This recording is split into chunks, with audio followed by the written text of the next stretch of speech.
అందరికీ వందనాలండి. అందరూ బాగున్నారు అనుకుంటున్నాను.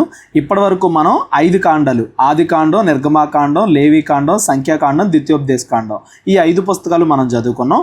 ఈ పుస్తకాలన్నింటిలో కూడా దేవుడు సృష్టిని, ఆదాముని సృష్టించిన తర్వాత మనుషులు ఎలా పాపంలో పడిపోయారు, ఆ మనుషుల్ని మరలా మంచిగా మార్చడానికి దేవుడు ఎలా ప్రయత్నిస్తూ ఉన్నాడు, అందులోనే నోవాహుని, అబ్రహాముని ఎంచుకోవడం, అబ్రహాముకి ఇదిగో నీ వంశం ద్వారా ప్రజలందరినీ కాపాడే మెస్సయ్య యేసుక్రీస్తు అని రప్పిస్తాను, ఆయన నీ వంశంలో నుండి వస్తాడు కాబట్టి నీ వంశానికి అంటే నీ సంతానానికి ఒక దేశాన్ని ఇస్తాను అని వాగ్దానం చేయడం. అబ్రహాము కుమారులైన ఇస్సాకు, యాకోబు సంతానంలోని 12 మంది కూడా ఐగుప్తు దేశానికి వెళ్ళి అక్కడ స్థిరపడడం, అక్కడ వాళ్ళ జనాభా సంఖ్య బాగా విస్తరించడం, ఐగుప్తు దేశం నుండి కొన్ని లక్షల మందిగా ఉన్న ఇజ్రాయేలీలు ఎలా ఆ బానిసత్వం నుండి బయటకు వచ్చి వాగ్దాన దేశం దగ్గర వరకు వచ్చారు, ఈ 40 సంవత్సరాల ప్రయాణం ఎలా సాగింది, ఇవన్నీ కూడా ఈ 5 పుస్తకాల్లో మనం చదువుకున్నాం. ఈ వాగ్దాన దేశంలోనికి వీళ్ళు ఎలా వెళ్తున్నారు అనే విషయాన్ని ఈ యెహోషువ పుస్తకంలో మనం చదువుకుంటాం. మనం ముందు చదివిన 5 పుస్తకాలని కూడా పంచకాండాలు అంటారు, హీబ్రూలో తోరా అంటారు. కొంతమంది 5 పుస్తకాలని కలిపి ధర్మశాస్త్రం అని కూడా పిలుస్తారు. మీకు పాత నిబంధనలో ఎక్కడైనా కానీ ధర్మశాస్త్రం అని కనబడితే దానికి 2 అర్థాలు ఉంటాయి. ఒకటి మోషే రాసిన 5 పుస్తకాలు, ఆ పంచకాండాలు ఇప్పటివరకు మనం చదువుకున్న పుస్తకాలు. 2 పాత నిబంధన మొత్తం, ఓల్డ్ టెస్ట్మెంట్ మొత్తం. ధర్మశాస్త్రం అనగానే సందర్భాన్ని బట్టి మనం తీసుకోవాలి. ఒక్కోసారి 5 పుస్తకాలని కలిపి పాత నిబంధన ధర్మశాస్త్రం అంటాము, ఒక్కోసారి పాత నిబంధన అన్ని పుస్తకాలని, ఓల్డ్ టెస్ట్మెంట్ మొత్తాన్ని కలిపి ధర్మశాస్త్రము అంటాము. సందర్భాన్ని బట్టి మనం తీసుకోవాలి. ఈ 5 పుస్తకాలని కూడా మోషే గారు రాశారు అని మనం ముందు పుస్తకాల్లో చదువుకున్నాం. ఈ యెహోషువ పుస్తకాన్ని యెహోషువ రాయలేదండి, తర్వాత ఇజ్రాయేలీల్లో ఎవరో భక్తులు రాశారు. ఎవరు రాశారు అనేది మనకు అంత ఎగ్జాక్ట్గా తెలీదు. కాకపోతే ఒక భక్తుడు రాశాడు, దేవుడే రాయించాడు అనైతే మనం చెప్పొచ్చు. ఈ యెహోషువ దగ్గర నుండి ద్వితీయోపదేశకాండం తర్వాత ఈ యెహోషువ పుస్తకం దగ్గర నుండి మనం చదువుకోబోయే పుస్తకాలు యెహోషువ, న్యాయాధిపతులు, రూతు, సమూయేలు, రాజు, దినవృత్తాంతాలు, వీటన్నింటినీ కూడా చరిత్ర పుస్తకాలు అంటారు. ఇజ్రాయేలీల చరిత్ర ఈ పుస్తకాల్లో ఎక్కువగా ఉంటుంది అని దాని అర్థం. ఈ పంచకాండాలని కూడా ధర్మశాస్త్ర పుస్తకాలు అంటారు. ఆదికాండం, నిర్గమాకాండం, లేవికాండం, సంఖ్యాకాండం, ద్వితీయోపదేశకాండం, ఇవన్నీ కూడా ధర్మశాస్త్రం లేదంటే పాత నిబంధన లేదా పంచకాండ పుస్తకాలు అంటారు. ఈ యెహోషువ దగ్గర నుండి దినవృత్తాంతాల వరకు చరిత్ర పుస్తకాలు, ఇజ్రాయేలీల చరిత్ర పుస్తకాలు అంటారు. ఈ యెహోషువ పుస్తకంలో మనం ఇజ్రాయేలీలు వాగ్దాన దేశంలో పూర్తిగా ఎలా స్థిరపడ్డారు, ఏ గోత్రం వాళ్ళు ఎక్కడెక్కడ స్థిరపడ్డారు, వాళ్ళు ఏ యుద్ధాలు చేశారు, ఇవన్నీ కూడా మనం చదువుకుంటాం. పూర్తిగా ఇజ్రాయేలీలు వాగ్దాన దేశంలో స్థిరపడ్డాన్ని యెహోషువ పుస్తకంలో మనం చదువుకుంటాం. స్థిరపడిన తర్వాత ఏం జరిగింది అనేది తర్వాత రాబోయే న్యాయాధిపతుల పుస్తకాల దగ్గర నుండి మనం చదువుకుంటూ వెళ్తాం. యెహోషువ పుస్తకం 1వ అధ్యాయం నుండి మనం చదువుకుంటూ వెళ్దాం. యెహోవా సేవకుడైన మోషే మృతి పొందిన తరువాత మనం చదువుకున్నాం కదా, మోషే వాగ్దాన దేశాన్ని చూసి మోషే చనిపోయిన తరువాత యెహోవా నూను కుమారుడును మోషే పరిచారకుడినైన యెహోషువాకు ఈలాగు సెలవిచ్చాను. యెహోషువ ఏమంటున్నాడు? మోషే పరిచారకుడు అంటే మోషే తర్వాత మోషే లాంటి ఒక వ్యక్తిని నేను ఎంచుకుంటున్నాను అని దేవుడే ఇక్కడ చెబుతున్నాడు అని దాని అర్థం. దేవుడు యెహోషువతో ఏం మాట్లాడుతున్నాడో చూద్దాం. నా సేవకుడైన మోషే మృతి పొందెను కాబట్టి నీవు లేచి నీవును ఈ జనులందరూ యోర్దాను నది దాటి నేను ఇజ్రాయేలీలకు ఇచ్చుచున్న దేశమునకు వెళ్ళుడి. ఇప్పుడు ఇజ్రాయేలీలు ఎక్కడైతే ఉన్నారో వాళ్ళకి దేవుడు వాగ్దానం చేసిన వాగ్దాన దేశానికి మధ్యలో యోర్దాన్ నది ఉంది. ఈ యోర్దాన్ నదికి యువతలే రూబేను, గాదు, మనష్షే గోత్రంలో సగం మంది వీళ్ళు యువతల ప్రాంతాలను కోరుకున్నారు అని మనం చదువుకున్నాం. మిగతా ఇజ్రాయేలీలు అన్ని గోత్రాలకి కూడా యోర్దాన్ నదికి అవతల ఉన్న ప్రాంతాన్ని వాగ్దాన దేశాన్ని దేవుడిస్తా అన్నాడు. మీరు యోర్దాను నది దాటి వెళ్ళండి, ఇజ్రాయేలీల్ని ఆ వాగ్దాన దేశానికి నీ ద్వారా నడిపిస్తాను అని దేవుడు యెహోషువతో చెప్తున్నాడు. నేను మోషేతో చెప్పినట్టు మీరు అడుగుపెట్టు ప్రతి స్థలమును మీకు ఇచ్చుచున్నాను. ఆ వాగ్దాన దేశానికి సరిహద్దులు, ఇజ్రాయేలీలు ఎక్కడి నుండి ఎక్కడి వరకు నివసించాలి, ఇవన్నీ కూడా దేవుడు మోషే ద్వారా చెప్పడం ముందద్దెల్లో మనం చదువుకున్నాం. ఆ స్థలం మొత్తాన్ని, మీకు వాగ్దానం చేసిన స్థలం మొత్తాన్ని మీకు ఇస్తాను. అరణ్యమును ఈ లెబనోను మొదలుకొని మహానది అయిన యూఫ్రటీస్ నది వరకు, హిత్తీల దేశం అంతయు, పడమట మహాసముద్రము వరకును మీకు సరిహద్దు. దేవుడిస్తానన్న ఆ ఇజ్రాయేలు దేశానికి సరిహద్దులేవి, ఎక్కడి నుండి ఎక్కడి వరకు మీరు స్వాధీనపరచుకోవాలి, అవన్నీ కూడా దేవుడు ముందుగానే చెప్పినవి ఇక్కడ గుర్తు చేస్తున్నాడు. నీవు బ్రతుకు దినములన్నింటను ఏ మనుష్యుడును నీ ఎదుట నిలవలేకయుండును, నేను మోషేకు తోడై ఉన్నట్లు నీకును తోడైయుందును. మోషే చనిపోయాడు కదా, ఇంకా ఎలాగా అని చెప్పేసి నువ్వు కొంచెం కూడా బాధపడొద్దు. ఇదిగో నేను మోషేకి ఎలా అయితే తోడుగా ఉన్నానో అలాగే నీకు కూడా తోడుంటాను అని చెప్పేసి దేవుడు యెహోషువతో చెప్తున్నాడు. నిన్ను విడువను, నిన్ను ఎడబాయను, నిబ్బరము కలిగి ధైర్యముగా ఉండుము. వారికిచ్చెదను అని నేను వారి పితరులతో ప్రమాణము చేసిన ఈ దేశమును నిశ్చయముగా నీవు ఈ ప్రజల స్వాధీనము చేసేదవు. ఒకసారి మీరు ఆలోచించండి, నేను మీతో దేవుడు మీకు తోడై ఉన్నాడు అని చెబితే ఎలా ఉంటుంది? దేవుడే డైరెక్ట్గా మీతో నేను మీకు తోడుంటాను, మిమ్మల్ని విడవను, ఎడబాయను, నిబ్బరము కలిగి ధైర్యముగా ఉండండి అని దేవుడే డైరెక్ట్గా చెబితే ఎలా ఉంటుంది?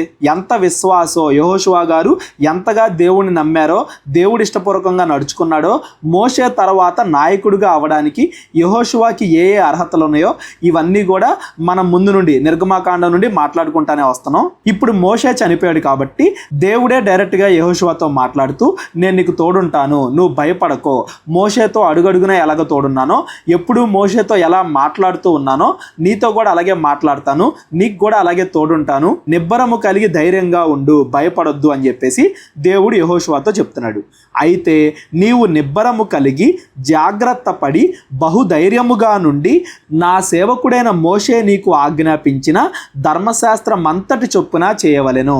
ఇక్కడ ధర్మశాస్త్రము అంటే ఏవైతే 5 పుస్తకాలు ఇప్పటివరకు మనం చదువుకున్నామో వాటిల్లో దేవుడు ఏవేవైతే చెప్పాడో అవన్నీ కూడా పాటించాలి. ఏది మంచో అది చెయ్యాలి, దేవుడు ఏదైతే చేయొద్దన్నాడో అవి చేయకుండా ఉండాలి. అప్పుడు నేను నీకు తోడుంటాను, ధైర్యంగా ఉండు, నేను నీకు తోడుంటాను. అయితే ధర్మశాస్త్ర ప్రకారంగా మీరు నడుచుకోవాలి, అప్పుడే నేను తోడుంటాను అని మోషేకి ఎలా అయితే చెప్పాడో దేవుడు యెహోషువకు కూడా అలాగే చెప్తున్నాడు. నీవు నడుచు ప్రతి మార్గమున చక్కగా ప్రవర్తించినట్లు నీవు దాని నుండి కుడికి కానీ ఎడమకు కానీ తొలగకూడదు. దేవుడు అన్ని డీటెయిల్డ్గా ఇచ్చాడు కాబట్టి ధర్మశాస్త్రంలో ఎలా ఉండాలో ఎలా ఉండకూడదో కుడికి కానీ ఎడమకు కానీ తొలగకుండా ధర్మశాస్త్రంలో ఏదైతే ఉందో అది మీరు ఫాలో అవ్వండి. ఈ ధర్మశాస్త్ర గ్రంథమును నీవు బోధింపక తప్పిపోకూడదు. ఎప్పుడూ ఇజ్రాయేల్కి అది బోధిస్తూనే ఉండాలి. దానిలో రాయబడిన వాటన్నింటి ప్రకారము చేయుటకు నీవు జాగ్రత్త పడినట్లు దివారాత్రము దాన్ని ధ్యానించిన ఎడల నీ మార్గమును వర్ధిల్ల చేసుకొని చక్కగా ప్రవర్తించదవు. ఆ ధర్మశాస్త్రం నుండి కుడికి కానీ ఎడమకు కానీ తొలగకూడదు. ప్రతిరోజు ఆ ధర్మశాస్త్రాన్ని చదువుకోవాలి, వేరే వాళ్ళకి చెప్పాలి, అందులో ఉన్నట్టుగానే బ్రతకాలి అని పొద్దున సాయంత్రం దివారాత్రములు ఆ వాక్యాలని ఆ ధర్మశాస్త్రాన్నే ధ్యానించాలి. అప్పుడు మీరు చక్కగా ప్రవర్తిస్తారు అంటే దేవుడి చిత్తానుసారంగా. అప్పుడు మాత్రమే మీరు పరిశుద్ధంగా ఉంటారు. వాక్యం ఎప్పుడైతే మన హృదయంలో ఎల్లప్పుడూ ఉంటుందో అప్పుడు మాత్రమే మనం పరిశుద్ధంగా ఉంటాము అనేది దీని యొక్క భావం. మొదటి 5 పుస్తకాల్లో ద్వితీయోపదేశకాండం వరకు దేవుడు చెప్పాలనుకుంటున్న విషయాలన్నీ కూడా చెప్పేశాడు. మిగిలిన పుస్తకాలన్నీ కూడా ఆ దేవుడు చెప్పిన విషయాల ప్రకారంగా ఇజ్రాయెల్ నడుచుకున్నారా లేదా, దేవుడు చెప్పినట్టుగానే చేశాడా లేదా, ఇలాంటి విషయాలన్నీ కూడా మిగిలిన పుస్తకాలు ఈ చరిత్ర పుస్తకాలన్నింటిలో కూడా చదువుకుంటాం మనం. నేను చెప్పాల్సిందంతా కూడా అయిపోయింది, మీకు ధర్మశాస్త్రం ఇవ్వడం అయిపోయింది. మీరు ఆ ధర్మశాస్త్రంలో ఉన్న దాని ప్రకారంగా బ్రతికితే చాలు, దాని ప్రకారంగా నడిస్తే చాలు అని దేవుడు యెహోషువతో చెప్తున్నాడు ఇజ్రాయెల్ అందరికీ చెప్పమని. నేను నీకు ఆజ్ఞ ఇచ్చి ఉన్నాను కదా, నిబ్బరము కలిగి ధైర్యముగా ఉండుము, దిగులు పడకము, జడియకుము. నీవు నడుచు మార్గమంతటిలో నీ దేవుడైన యెహోవా నీకు తోడై ఉండును. దేవుడే ఎన్నిసార్లు చెప్తున్నాడు చూడండి, నిబ్బరం కలిగి ధైర్యంగా ఉండండి అని. మన ముందుకి ఎటువంటి పరిస్థితులు వచ్చినా కానీ, ఎటువంటి కష్టాలు కష్టమైన మార్గాలు మన ముందు ఉన్నా కానీ దేవుడి మీద ఆధారపడి ధైర్యంగా ఉండాలి, నిబ్బరంగా ఉండాలి, దిగులు పడకూడదు. యెహోవా మనకి తోడై ఉంటాడు ఎప్పుడు, ధర్మశాస్త్ర ప్రకారంగా మనం ప్రవర్తించినప్పుడు అనేది మాత్రం మనం మర్చిపోకూడదు. కాగా యెహోషువ ప్రజల నాయకులకు ఈలాగు ఆజ్ఞాపించెను. దేవుడు మాట్లాడిన తర్వాత యెహోషువ వెళ్ళి ఇజ్రాయెల్ నాయకులతో మాట్లాడుతున్నాడు. మీరు పాళెములోనికి పోయి జనులతో ఈ మాట చెప్పుడి, మీరు స్వాధీనపరచుకొనుటకు మీ దేవుడైన యెహోవా మీకిచ్చుచున్న దేశమును స్వాధీనపరచుకొనబోవుటకై 3 దినముల్లోగా మీరు ఈ యొర్దాను దాటవలెను గనుక ఆహారమును సిద్ధపరచుకోండి. ఇక్కడ చూడండి, యెహోషువ ఆహారాన్ని సిద్ధపరచుకోమంటున్నాడు కానీ యుద్ధానికి సిద్ధంగండి, కత్తులు కటార్లు ఇలాంటివన్నీ కూడా సిద్ధం చేసుకోండి అనట్లా. ఎందుకంటే దేవుడే నడిపిస్తాడు అని దాని అర్థం. ఇంకో 3 రోజుల్లో మనం బయలుదేరతాం, ఇంకో 3 రోజుల్లో మనం యొర్దాన్ నది దాటుతాం, మీరు అందరూ కూడా సిద్ధం కండి అని చెప్పేసి యెహోషువ ప్రజలందరికీ కూడా చెప్పిస్తున్నాడు. ఇక్కడ ఆహారమును సిద్ధపరచుకోండి అనగానే మీరు ఇంకోలాగా అనుకోకండి, ఇప్పటికింకా దేవుడు మన్నాని ఆకాశం నుండి కురిపిస్తూనే ఉన్నాడు. ఆ మన్నా కురవడం ఎప్పుడు ఆగిపోయింది అనేది ఈ యెహోషువ పుస్తకంలోనే మనం చదువుకుంటాం. అయితే వీళ్ళ అరణ్యం నుండి ఈ వాగ్దాన దేశానికి దగ్గరికి వచ్చారు కదా, ఈ మన్నాతో పాటు వాళ్ళు తినడానికి ఇంకా చాలా ఆహారం ఉంది ఇక్కడైతే అని దాని అర్థం. మీరు పశువులో మాంసమో లేకపోతే మన్నాతో పాటు ఇంకేవేవైతే ఆహారం తింటున్నారో అవన్నీ కూడా మీరు సిద్ధపరచుకోండి అని దాని అర్థం. 3 రోజుల్లో మనం నది దాటబోతున్నాం, 3 రోజుల తర్వాత దేవుడు మనకిచ్చిన వాగ్దాన దేశంలోకి మనం వెళ్ళబోతున్నాం అని చెప్పేసి యెహోషువ ఇజ్రాయెల్ అందరికి కూడా చెప్పిస్తున్నాడు. మీకు గుర్తుందా, ఐగుప్తు నుండి ఇజ్రాయెల్ వచ్చినప్పుడు వాళ్ళకి సమయం కూడా లేదు, పిండి పులియక ముందే ఆ ఒక్క రాత్రిలోనే ఐగుప్తుల మొదటి కుమారులు చనిపోయిన ఆ ఒక్క రాత్రిలోనే ఇజ్రాయెల్ బయటకు వచ్చేసారు. ఇక్కడ వీళ్ళు వాగ్దాన దేశంలోకి వెళ్ళటానికి మాత్రం 3 దినాల సమయం దొరికింది. ఎందుకంటే ఈ 3 దినాలు కూడా ఇంకా జాగ్రత్తగా ధర్మశాస్త్రాన్ని చదువుకోండి, దాని ప్రకారంగా ఉండడానికి ప్రయత్నించండి అని చెప్పేసి దేవుడు వాళ్ళకి సమయం ఇస్తున్నాడు. ఈ 3 దినాల తర్వాత వీళ్ళు యొర్దాన్ నది దాటి వాగ్దాన దేశంలోనికి వెళ్తారు. వాగ్దాన దేశంలోనికి వెళ్ళిన తర్వాత అప్పుడు మన్నా కురవడం ఆగిపోయింది ఆకాశం నుండి అని మనం చదువుకుంటూ వెళ్దాం. అక్కడికి వెళ్ళిన తర్వాత నేను మరలా మీకు చెప్తాను. ఇంకా ఏం మాట్లాడుతున్నాడు యెహోషువ, మరియు రూబేనీలకు గాదీలకును మనష్షే అర్ధగోత్రపు వారికిని యెహోవా ఈలాగు ఆజ్ఞాపించెను, యెహోవా సేవకుడైన మోషే మీకు ఆజ్ఞాపించిన సంగతి జ్ఞాపకము చేసుకొనుడి. ఎట్లనగా మీ దేవుడైన యెహోవా మీకు విశ్రాంతి కలుగజేయుచున్నాడు. ఆయన ఈ దేశమును మీకు ఇచ్చును.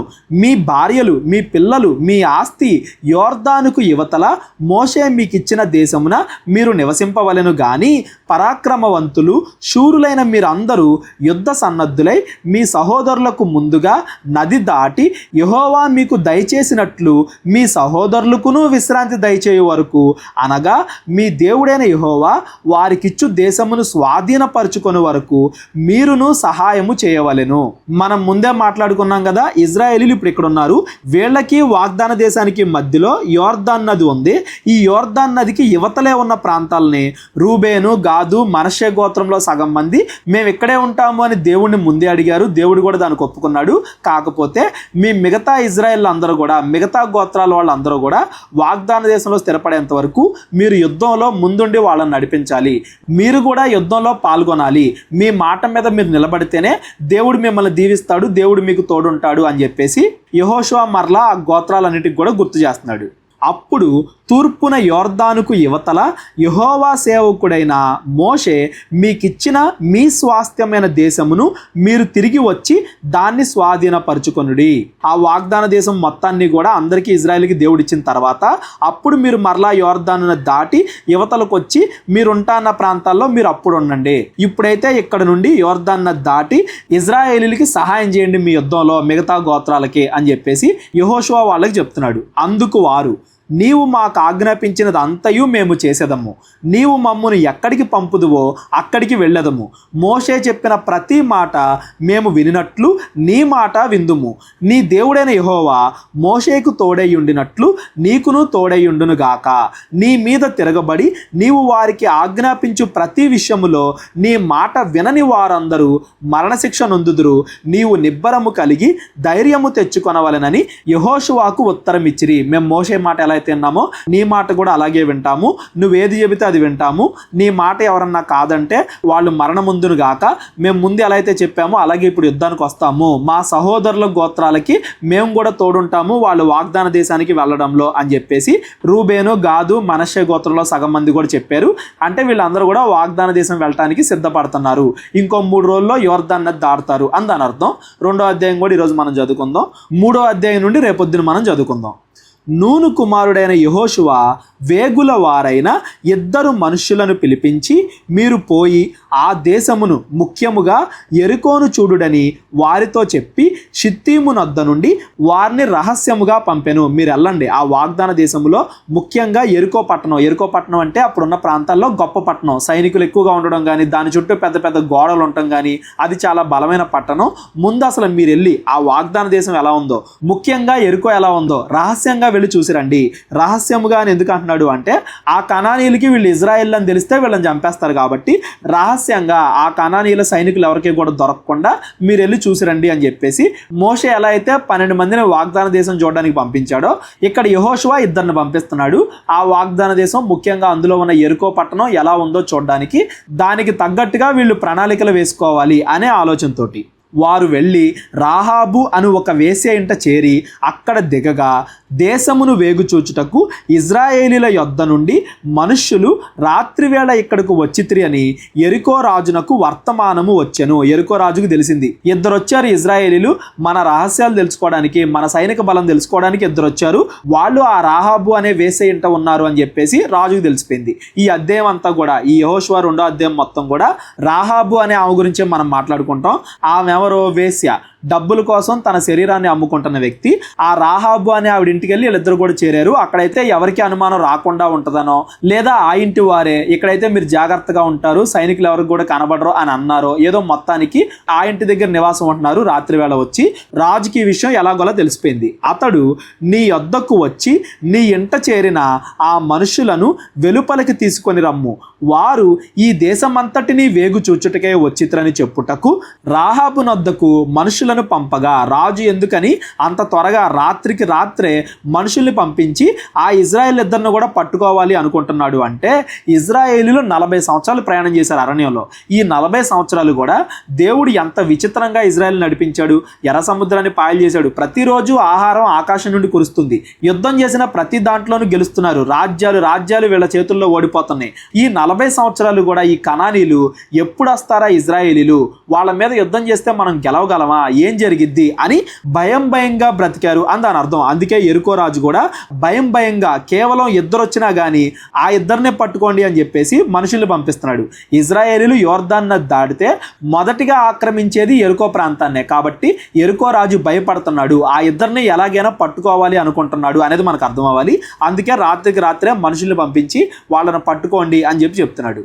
ఆ స్త్రీ, ఆ రాహాబు అనే ఆవిడ ఆ 2 మనుషులను తోడుకొని వారిని దాచిపెట్టి, మనుషులు నా యొద్దకు వచ్చిన మాట నిజమే, వారు ఎక్కడి నుండి వచ్చిరో నేను ఎరుగను, చీకటి పడుచుండగా గవిని వేయబడు వేళను ఆ మనుషులు వెలుపలికి వెళ్ళిపోయిరి. సాయంత్రం అయినప్పుడు చీకటి పడుచుండగా మేము తలుపులేసే టైంకి వాళ్ళు వెళ్ళిపోయారు, బయటికి వెళ్ళిపోయారు. నా దగ్గరికి అయితే వచ్చారు కానీ మళ్ళా తిరిగి వెళ్ళిపోయారు. వారు ఎక్కడికి పోయిరో నేను ఎరుగను, మీరు వారిని శీఘ్రముగా తరిమితిరా, పట్టుకొందురు. ఇప్పుడు మీరు వెంటనే వెళ్ళండి, వెంటనే వెళ్ళారంటే వాళ్ళని పట్టుకోవచ్చు అని చెప్పి తన మిద్దె మీదికి ఆ 2 ఎక్కించి దాని మీద రాసి వేసి ఉన్న జనుప కట్టెలో వారిని దాచిపెట్టెను. ఆ మనుషులు యోర్దాను దాటు రేవుల మార్గముగా వారిని తరిమిరి. ఆ యోర్దాను నది దాటే వంతెనలు, రేవులు ఉంటాయి కదా, ఆ మార్గంలో వీళ్ళు కూడా వెళ్ళారు. వాళ్ళు రిటర్న్ వెళ్ళిపోతున్నారేమో అని చెప్పేసి వాళ్ళమ్మట వీళ్ళు కూడా వెళ్ళారు, వాళ్ళని తరిమారు. ఎందుకు, రాహాబ్ అని ఆవిడ చెప్పింది కాబట్టి. ఇదిగో వెంటనే వెళ్ళండి, వాళ్ళు ఆ మార్గంలో వెళ్ళారు, ఇప్పుడు మీరు వెంటనే ఫాస్ట్గా వెళ్ళిపోతేనే వాళ్ళని పట్టుకోగలరు అని చెప్పేసి వాళ్ళతో అబద్ధం చెప్పింది. నిజానికైతే ఈవిడ ఏం చేసింది, ఆ మిద్దె మీద ఆ జనుపు కట్టెలో వాళ్ళిద్దరిని కూడా దాచిపెట్టింది. వాళ్ళతో అబద్ధం చెప్పి సైనికులు పంపించేసింది. తరుమబోయిన మనుషులు బయలు వెళ్ళిన తోడనే గవిని వేయబడిను. వాళ్ళు వెళ్ళిపోయిన వెంటనే తలుపులేసింది. ఆ వేగుల వారు పండుకొనక మునుపు ఆమె వారున్న మిద్దె మీదికి ఎక్కి వారితో ఇట్లనెను, యెహోవా ఈ దేశమును మీకిచ్చుచున్నాడనియు, మీ వలన మాకు భయము పుట్టుననియు, మీ భయము వలన ఈ దేశ నివాసులందరికీ ధైర్యము చెడుననియు నేను ఎరుగుదును. ఈ రాహాబ్ అనే వేశ్య ఇజ్రాయేలీలకి ఎందుకు సహాయం చేసింది అనే దానికి కారణం ఇక్కడ చెప్తున్నాడండి. ఈ 2వ అధ్యాయం మొత్తంలో కూడా ఈ 9, 10 ఈ 2 వచనాలు మనకి చాలా ఇంపార్టెంట్. ఇంకొక రకంగా చెప్పాలి అంటే ఈ 9, 10 వచనాల కోసమే, ఈ రాహాబ్ అనే వేశ్య గురించే ఈ 2వ అధ్యాయం మొత్తం కూడా రాయబడింది. ఒక వ్యక్తి జీవితాన్ని కావాలనుకుంటే కొన్ని వందల సంవత్సరాలు సంవత్సరాల చరిత్రలో తీసేయచ్చు. కానీ ఒక్క వ్యక్తి జీవితాన్ని, ఆ వ్యక్తి జీవితంలో జరిగిన ఒక్కరోజు సంఘటనని ఇంత జాగ్రత్తగా దేవుడు రాయించాడు అంటే అది చాలా ముఖ్యమైన విషయం. ఆ రాహాబ్ అనే వేశ్య నుండి మనం నేర్చుకోవాల్సిన చాలా ముఖ్యమైన విషయం అని మనకు అర్థం అవ్వాలి. ఇంతగా ఆవిడ ఎందుకు హెల్ప్ చేసిందంట వీళ్ళకి? యెహోవా ఈ దేశమును మీకు ఇచ్చుచున్నాడనియు, మీ వలన మాకు భయము పుట్టుననియు, మీ భయము వలన ఈ దేశ నివాసులందరికీ ధైర్యము చెడుననియు నేను ఎరుగుదును. మీరు ఐగుప్తు దేశములో నుండి వచ్చినప్పుడు మీ ఎదుట యెహోవా ఎర్ర సముద్రపు నీరును ఎలాగూ ఆరిపోజేసెనో, యోర్దాను తీరమునున్న అమోరీయుల ఇద్దరు రాజులైన సీహోనునకు ఓగునకును మీరు ఏమి చేసితిరో, అనగా మీరు వారిని ఎలాగూ నిర్మూలము చేసితిరో ఆ సంగతి మేము వింటిమి. మేము వినినప్పుడు మా గుండెలు కరిగిపోయెను. మీ దేవుడైన యెహోవా పైన ఆకాశమందును కింద భూమి అందును దేవుడే. మీ ఎదుట ఎట్టి మనుషులకైనను ధైర్యము ఏమాత్రము ఉండదు. నేను ఇజ్రాయేలులకు భయపడట్లేదు, నేను ఇజ్రాయేలుల వెనకాలన్న యెహోవా దేవుడికి భయపడుతున్నాను. పైన ఆకాశం అందే కానీ కింద భూమి అందే కానీ ఆయన ఒక్కడే దేవుడు, ఆయనకి ఎదురెళ్ళటానికి ఎవరికి కూడా ధైర్యము సరిపోదు అనేది ఈ రాహాబ్ అనే వేసి గుర్తించింది. మీరు గమనించండి, ఏమెవరో కనానీరాలు. కనాను దేశంలో విగ్రహారాధన ఎంత దారుణంగా ఉంటుందో. వాళ్ళు విగ్రహాలకు బలులు ఇస్తారు, మనుషుల్ని, వాళ్ళ పిల్లల్ని, మనుషుల్ని బలుగా అర్పిస్తారు. విగ్రహారాధన పేరుతో ఎన్ని చెడ్డ కార్యాలు చేస్తారో మనం చదువుకున్నాం. అలాంటి జనాల మధ్య ఉన్న ఈ రాహాబు అనే స్త్రీ, పైగా ఆవిడెవరో వేశ్య. ఈ లక్షణాలన్నీ ఉన్నప్పుడు దేవుడు ఖచ్చితంగా శిక్షించాలి. మనం మొదటి నుండి కూడా చదువుకుంటానే వస్తున్నాం. విగ్రహారాధన చేస్తే దేవుడికి ఎంత కోపమో, వ్యభిచారం చేస్తే దేవుడికి ఎంత కోపమో, దేవుడు ఎలా వాళ్ళని శిక్షిస్తాడో మనం చదువుకుంటానే వస్తున్నాం. ఈవిడ విగ్రహారాధన చేసే వాళ్ళ మధ్య ఉంది, విగ్రహారాధన చేస్తుంది. ఈవిడ వేశ్య అంటే వ్యభిచారం చేస్తుంది. అందరికంటే ఎక్కువగా శిక్షింపబడ్డానికి అర్హురాలు ఈ రాహాబ్ అనే వేశ్య. కాకపోతే ఆవిడ చేసిన ఒకే ఒక్క మంచి పని ఏంటంటే యెహోవా దేవుడిని నిజమైన దేవుడిగా ఆవిడ గుర్తించింది. మా దేశంలో ఎంత విగ్రహారాధన జరుగుతున్నా, ఎంతమంది దేవుళ్ళ పేరుగా, దేవతల పేరుగా పిలువబడుతున్నా, పైన ఆకాశమందు కింద భూమి అందు ఒకే ఒక్క దేవుడు ఉన్నాడు, ఆయన యెహోవా దేవుడే. ఆయన చేసిన కార్యాలు మేము చూసాం. ఎర్ర సముద్రాన్ని ఎలా పాయలు చేశాడో, 40 సంవత్సరాలు ఇజ్రాయెల్ని ఎలా పోషించాడో, యుద్ధాల్లో వీళ్ళని ఎలా గెలిపించాడో ఇవన్నీ కూడా మేము విన్నాము. అవన్నీ విన్నప్పటి నుంచి మాకు యెహోవా దేవుడు అంటే భయం పడుతుంది అని ఈ రాహాబ్ అనే వేసే వాళ్ళతో చెప్తుంది. యెహోవా అంటే భయం కాబట్టి ఆయన ఎంచుకున్న మనుషుల్ని మరణానికి అప్పగించకుండా ఈవిడ కాపాడింది. ఒకవేళ వాళ్ళని చంపడంలో ఈవిడ కూడా పాలిభాగస్తురాలైతే యెహోవా ఏమను కూడా శిక్షిస్తాడు అని దేవుడికి భయపడింది. మనం అంతకుముందు ఎన్ని పాపాల్లో ఉన్నా కానీ దేవుణ్ణి గుర్తిస్తే, యెహోవా దేవుడే నిజమైన దేవుడు అని మనం నమ్మితే ఆ దేవుడు అంటే మనలో ఏం కలిగిద్ది? భయం కలిగిద్ది. భయం కలిగినప్పుడు ఏం చేస్తాం? ఆయన ఏది చెప్పాడో అది చేస్తాం. ఆయన చెప్పిన దానికి వ్యతిరేకంగా చేయడానికి, ఆయన ఇష్టపడిన ప్రజలకి వ్యతిరేకంగా ప్రవర్తించడానికి భయపడతాం. ఇప్పుడు చూడండి, ఈ రాహాబ్ అనే వేశ్య దేవుడికి భయపడింది కాబట్టి దేవుడి ప్రజలకు హాని చేయకూడదు అని మొదటి మార్పు ఈవిడిలో కలిగింది. ఆ తర్వాత యెహోవా భయం వల్ల ఇంకేమేం చేస్తుంది? యెహోవా వ్యభిచారం చేయకూడదు అన్నాడు, వ్యభిచారం చేస్తే యెహోవా నన్ను శిక్షిస్తాడేమో అని భయపడి వ్యభిచారాన్ని మానేసుకుంటుంది. యెహోవా విగ్రహారాధన చేయొద్దు అన్నాడు, చేస్తే నన్ను ఏం చేస్తాడో అని భయపడి విగ్రహారాధన మానేసుకుంటుంది. మనం మంచి చేయాలన్నా చెడును మానేసుకోవాలన్నా కానీ దేవుని నమ్మాలి, దేవుడు అంటే భయపడాలి. ఒకే ఒక్క సృష్టికర్త యెహోవా దేవుడని గుర్తించాలి. అదే అన్నిటికీ మూలం కాబట్టి, అది ఈవిడ గుర్తించింది కాబట్టి, యెహోవా దేవుడికి భయపడుతుంది కాబట్టి, ఆయన చెప్పినవన్నీ కూడా చేయడానికి సిద్ధపడుతుంది కాబట్టి, ఆయనకి వ్యతిరేకంగా ప్రవర్తించడానికి భయపడుతుంది కాబట్టి ఆ రాహాబ్ అనే వేశ్య గురించి దేవుడు ఎంతగా రాయిస్తున్నాడు. ఆవిడ ఇలాగా అబద్ధం ఆడడం ద్వారా ఇజ్రాయెల్ని కాపాడింది. చాలా మంది అనొచ్చు, మరి అబద్ధం ఆడడం తప్పు కదండి అని. అవును, అబద్ధం ఆడడం తప్పే. అబద్ధం ఆడడం కన్నా వ్యభిచారం చేయడం, విగ్రహారాధన చేయడం అవి ఇంకా పెద్ద పెద్ద తప్పులు. కాకపోతే ఈవిడ ఇప్పుడే మారుతా ఉంది. మొదటి అడుగు ఏంటి? మొదటి అడుగు యెహోవాని నమ్మడం, ఆయన చెప్పింది చేయడం, ఆయనకి వ్యతిరేకంగా ప్రవర్తించడానికి భయపడడం. ఆ మొట్టమొదటి అడుగు ఈవిడ వేసింది. తర్వాత యెహోవా అబద్ధం ఆడకూడదు అన్నాడు అని తెలుసుకుని అబద్ధం ఆడకుండా ఉంటుంది. తర్వాత యెహోవా వ్యభిచారం చేయకూడదు అన్నాడు అని తెలుసుకుని వ్యభిచారం చేయకుండా ఉంటుంది. తర్వాత యెహోవా విగ్రహారాధన చేయకూడదు అన్నాడు, ఏవేవైతే ధర్మశాస్త్రంలో చెప్పాడో అవన్నీ కూడా చెయ్యాలి, యెహోవా ఆజ్ఞాపించాడు అని అవన్నీ కూడా పాటిస్తుంది. ఆవిడ హృదయాన్ని దేవుడు చూశాడు. ఫ్యూచర్లో ఆవిడ ఖచ్చితంగా ఈ తప్పుల్ని, అబద్ధం ఆడడం కానీ, వ్యభిచారం కానీ ఇలాంటి వాటిని ఆవిడ మానేసుకుంటది అని దేవుడికి తెలుసు కాబట్టి, ఆవిడ హృదయాన్ని దేవుడు చూశాడు కాబట్టి ఇక్కడ ఆవిడని ఏర్పాటు చేసుకుంటున్నాడు. ఆవిడ ఇక్కడ మంచిది అని చెప్తున్నాడు, ఆవిడ్ని కాపాడుతున్నాడు అని దాని అర్థం. అంతేగాని అబద్ధం ఆడడం రైట్ అని కాదు. అబద్ధం ఆడడం తప్పే, వ్యభిచారం తప్పే, విగ్రహారాధన తప్పే. కాకపోతే అవన్నీ కూడా ఈవిడ మార్చుకుంటది, యెహోవా దేవుడికి భయపడుతుంది, ఆయన చెప్పినట్టుగా చేయడానికి ఈవిడ సిద్ధపడుతుంది. కాబట్టి ఆవిడ హృదయాన్ని చూశాడు. ఈవిడ మనుషుల్ని కాపాడుతానందే. వీళ్ళు యెహోవాకి సంబంధించిన మనుషులు కాబట్టి వాళ్ళని కాపాడాలి అన్న ఉద్దేశంతో అబద్ధం చెప్పింది కాబట్టి దేవుడు ఆవిడని క్షమిస్తున్నాడు.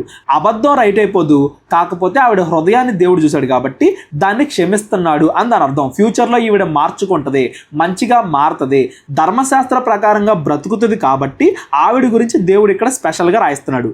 ముందు అబద్ధాల్లో, పాపాల్లో, వ్యభిచారంలో, విగ్రహారాధనలో కూరుకుపోయిన ఒక స్త్రీ పాపం నుండి ఎలా బయటపడింది, దేవుడి దగ్గరికి ఎలా వచ్చింది, దేవుడు ఇలాంటి పాపాలు చేయడం వల్లే కదా కనానీయుల్ని శిక్షిస్తున్నాడు, వాళ్ళు ఇలాంటి పాపాలు చేయడం వల్లే కదా, వాళ్ళు ఇలాంటి పాపాలు చేసినా కానీ వాళ్ళలో ఎవరైతే మారతారో, ఎవరైతే మారు మనసు పొందుతారో, ధర్మశాస్త్ర ప్రకారంగా నడుచుకోవడానికి సిద్ధపడతారో అలాంటి వాళ్ళని దేవుడు కాపాడతాడు. దేవుడికి ఇజ్రాయేలీలని, కనానీయులని తేడా లేదు. ఎవరు మంచిగా ప్రవర్తించాలి అని కోరుకున్నా, ఎవరు దేవుడిచ్చిన ఆజ్ఞల ప్రకారంగా నడవాలి అని కోరుకున్నా వాళ్ళని దేవుడు కాపాడతాడు అనేదానికి ఈ రాహాబ్ అనే వేశ్య మంచి ఉదాహరణ. ఇంకా ఇలాంటి సందర్భాలు మనం చదువుకుంటాం. దేవుడు కనానీయులకి ఇప్పుడు ఎందుకు తీర్పు తీరుస్తున్నాడు, వాళ్ళ మీదకి ఇజ్రాయేలీని యుద్ధానికి ఎందుకు పంపిస్తున్నాడు అంటే కనానీయులు చాలా చెడుతత్వంలో మునిగిపోయారు కాబట్టి. ఆ చెడుతత్వం నుండి ఎవరైనా బయటపడాలి అని కోరుకుంటే వాళ్ళని రక్షించడానికి కూడా దేవుడు ఎప్పుడు కూడా సిద్ధంగానే ఉంటాడు అనేది ఈ రాహాబ్ అనే వేశ్య జీవితం ద్వారా మనకు అర్థం అవ్వాలి.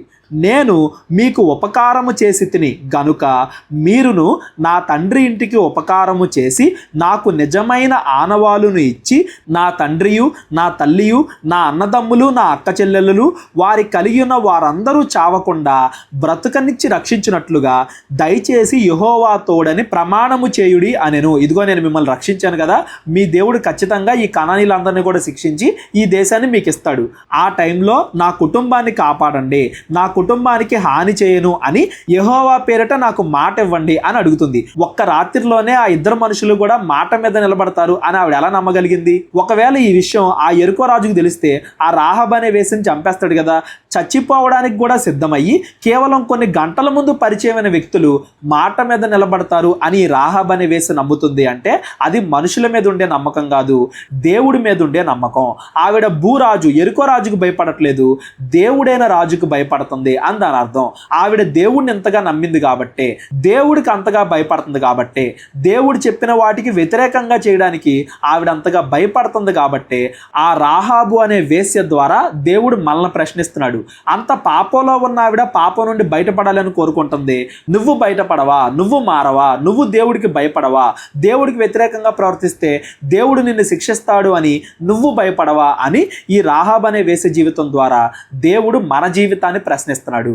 ఈ రాహాబుకున్న విశ్వాసం మనకుందా అని మనల్ని మనం ప్రశ్నించుకోవాలి. ఆవిడ అడుగుతుంది, రేపొద్దున మీరు ఈ దేశాన్ని సొంతం చేసుకునేటప్పుడు నా కుటుంబాన్ని రక్షించండి, నేను మీకు సహాయం చేశాను కదా, దాన్ని జ్ఞాపకం చేసుకోండి అని ఆవిడ వాళ్ళని అడిగింది.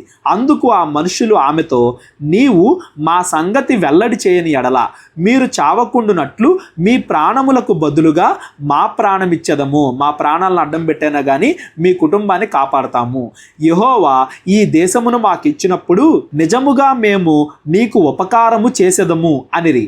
ఆమె ఇల్లు పట్టణపు ప్రాకారం మీద ఉండెను, ఆమె ప్రాకారం మీద నివసించున్నది గనుక తాడు వేసి కిటికీ ద్వారా వారిని నింపెను. పైన ఉంది కాబట్టి తాడు ద్వారా కిందకి దింపింది. మళ్ళీ మామూలుగా వెళ్తే ఎవరికైనా కనబడిద్దేమో అన్న ఉద్దేశంతో ఎవరికి కనబడకుండా తాడు వేసి కిటికీ ద్వారా వారిని దింపెను. ఆమె మిమ్మును తరుమబోయిన వారు మీకు ఎదురుగా వచ్చేదరేమో, మీరు మళ్ళీ అటే వెళ్తారు కదా, మీకు వాళ్ళు ఎదురొస్తారేమో, మీరు కొండలకు వెళ్ళి తరుమబోయిన వారు తిరిగి వచ్చే వరకు 3 దినములు అచ్చట దాగి ఉండుడి, తరువాత మీ త్రోవను వెల్లుడి అని వారితో చెప్పగా, ఇప్పుడే వెళ్ళారు కదా వాళ్ళు మిమ్మల్ని ఎత్తుక్కుంటా, మళ్ళీ వాళ్ళు రిటర్న్ వచ్చేదాకా మీరు ఆగండి, ఆ తర్వాత మాత్రమే మీరు వెళ్ళండి, లేదంటే వాళ్ళకి మీరు ఎదురవుతారు, ఒకరినొకరు చంపుకోవాల్సి వచ్చింది అని చెప్పేసి వాళ్ళని హెచ్చరించింది. ఆవిడ చెప్పినట్టే ఆ మనుషులు ఆమెతో ఇట్లనిరి, ఇదిగో మేము ఈ దేశమునకు వచ్చువారము గనుక నీవు మా చేత చేయించిన ఈ ప్రమాణము విషయమై మేము నిర్దోషులమగునట్లు నీవు మమ్మును దించిన ఈ కిటికీకి ఈ ఎర్రని దారమును కట్టి నీ తండ్రిని నీ తల్లిని, నీ అన్నదమ్ములను, నీ తండ్రి ఇంటి వారందరినీ నీ ఇంట చేర్చుకొనుము. నీ ఇంటి ద్వారములో నుండి వెలుపలికి వచ్చివాడు తన ప్రాణమునకు తానే ఉత్తరవాది. ఎవరెవరైతే ఇంట్లో ఉంటారో వాళ్ళందరినీ కూడా మేము ఏం చేయకుండా వదిలేస్తాము. ఈ ఇంటి నుండి బయటకు వస్తే మీ ఇంటి వాళ్ళు ఎవరో, మీ ఇంటి వాళ్ళు కాని వారెవరో మాకు తెలియదు కాబట్టి ఇంటిలో నుండి బయటకు వచ్చిన వాడు తన ప్రాణమునకు తానే ఉత్తరవాది. మేము నిర్దోషులు మగుదుము. అయితే నీ యొద్ద నీ ఇంటనున్న ఎవనికే గాని ఏ అపాయమైనను తగిలిన ఎడల దానికి మేమే ఉత్తరవాదులము. నీవు మా సంగతి వెల్లడి చేయని ఎడల, నువ్వు ఎవరికి చెప్పకపోతే మా గురించి, అంటే వీళ్ళని కొండ మీదకి వెళ్ళమంటుంది కదా, 3 రోజులు మేము కొండ మీదకి వెళ్ళి వాళ్ళు రిటర్న్ వచ్చేసిన తర్వాత మేము మరలా మా ప్రజల దగ్గరికి వెళ్తాము.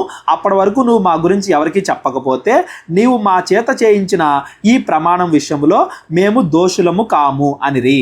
దేవుడు ఖచ్చితంగా మాకు ఈ దేశాన్ని ఇస్తాడు. మేము వచ్చినప్పుడు మీ ఇంటిని కాపాడుతాం. మీ ఇంట్లో లేకుండా ఎవరన్నా బయట తిరిగినా, లేదా ఈ 3 రోజులు మేము ఉన్న సంగతి వేరే వాళ్ళు ఎవరికైనా చెప్పినా అప్పుడు మాత్రం ఈ ఒప్పందం చెల్లదు. మమ్మల్ని ఇప్పుడు ఎలా అయితే కాపాడేవో నువ్వు ఆ మాట మీదే ఉంటే మేము మీ కుటుంబం మొత్తాన్ని కూడా రక్షిస్తాము అని చెప్పేసి ఆవిడతో చెప్పారు. అందుకు ఆమె మీ మాట చొప్పున జరుగును గాక అని చెప్పి వారిని వెళ్ళనంపెను. వారు వెళ్ళిన తరువాత ఆమె ఆ తొగరు దారమును కిటికీకి కట్టెను. గుర్తుగా రేపొద్దున ఫ్యూచర్లో ఇజ్రాయేలీలు ఏ ఇంటిని కాపాడాలి అనే దానికి గుర్తుగా ఆ ఇంటి కిటికీకి ఆ ఎర్రని దారం అనేది ఆవిడ కట్టింది. వారు వెళ్ళి కొండలను చేరి తరుమువారు తిరిగి వచ్చే వరకు 3 దినములు అక్కడ నివసించిరి.